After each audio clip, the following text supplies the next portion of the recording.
There's a generation that grew up with Hot Wheel toys. When it comes to Hot Wheels Unleashed, an arcade racing game, that nostalgia really matters for nothing.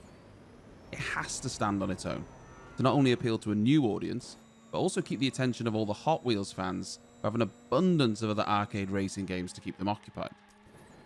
So the question is, does it hold up?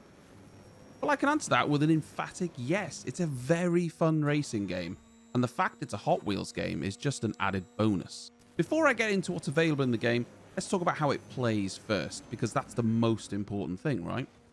Handling is actually very good and predictable. Every car has its unique strengths and weaknesses.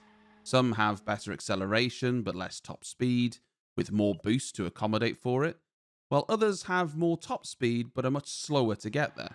If you start hitting walls with those cars that don't have great acceleration, you're going to lose a lot of time getting back up to top speed. Every car also has a boost, although there are slightly different versions on different cars, and it'll recharge slowly over time. There are track elements as well that will give you extra boost, but a surefire way to recharge your car's boost is to drift around corners, and that is going to fill your boost meter much faster.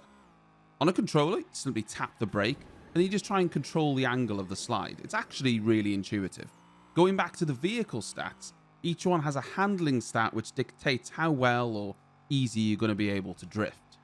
For the most part, it's a very simplistic system, but it works really well.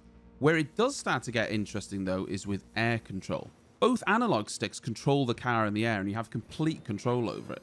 This may not seem that useful on the surface, but there are tracks that flip upside down, that curve, you might fall off a loop, and that might require you to utilize the air control a bit more. There is a track editor as well, and people could make some very interesting tracks, and some that absolutely require you to have some really good car control. We'll talk a little bit about that later. I mentioned it a little bit there as well, but gravity does play a part in this game. You're not completely on rails. It's not that sort of arcade game. If you hit the wall while going around a loop or hit another car and lose speed, you're going to fall, and you don't want that.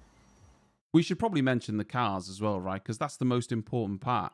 And all of the Hot Wheels classics are in here. Knight Rider, the Teenage Mutant Ninja Turtles van, the DeLorean from Back to the Future, the Batmobile, as well as plenty of actual real cars like the Koenigsegg, Dodge Chargers, Fiat 500s, and then completely ridiculous cars like a shark car and a dinosaur car. It's exactly what you expect from Hot Wheels. The main core of Hot Wheels Unleashed, though, is the career mode. It's called City Rumble. In this mode, you progress through a map by winning races or time trials. Each node on the map is an event, and you have to go through them one by one to get to the next one. It's like a road system. Every event gives you rewards when you complete it. Those rewards could be gears, coins, blind crates, or even customization parts for your basement. I'll explain what all of those are in a minute. There are also boss races and plenty of secrets to work out as well. If you're playing single player, this is probably the mode you're going to be playing the most. Although there is a quick race mode, a time attack, split screen, and yes, there is 12-player multiplayer mode as well. What's more is that there's also a complete livery editor, and more impressively, a track editor. The editor gives you so much potential for some epic tracks. And if you loved Hot Wheels as a kid, you're going to love putting together some of these virtual circuits. You can choose from any location within the game. So you've got the basement, skate park, skyscraper, the garage, college campus, or even just the track room. You can customize the track in pretty much any way you could imagine. You've got a load of custom pieces to choose from, including loops, magnetic tracks, boost tracks, tunnels, even pieces of track with fans that try and knock you off course.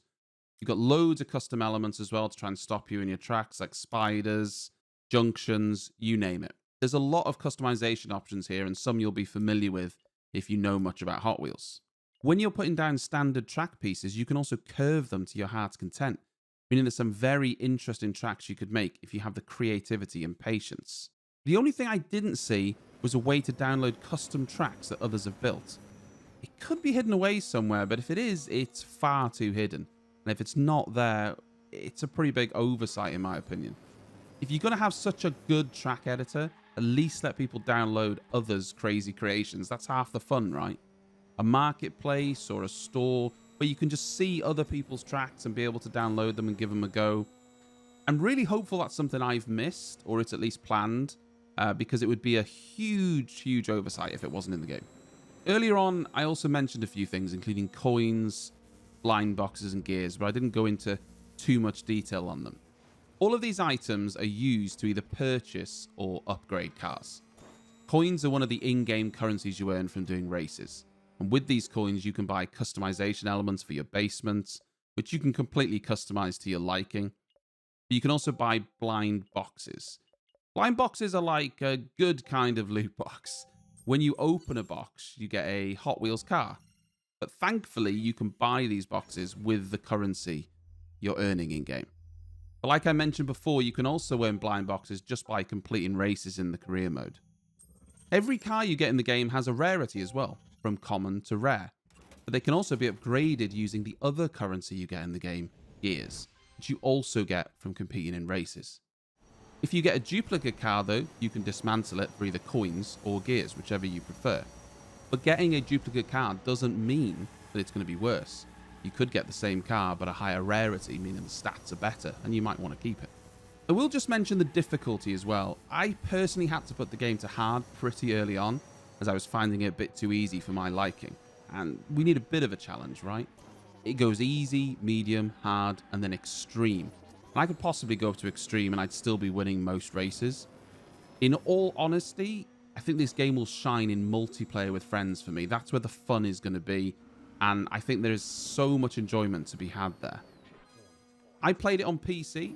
Runs really well, maxed out as you would expect. And if you want to purchase the game, it's £39 in the UK right now on Steam. A little bit more if you want the collector's edition or the ultimate edition that come with a few more cars and unlocks. Overall, I think it's a fun game. I've had a lot of fun playing it, and I really look forward to playing it with friends as well. As you watch this video, I'm actually probably live streaming it right now. So if you want to come and check that out, please do. Either way, I hope you've enjoyed this video. I hope you find it informative. If you like it, hit the like button. If you don't like it, hit the dislike button. I'll see you next time.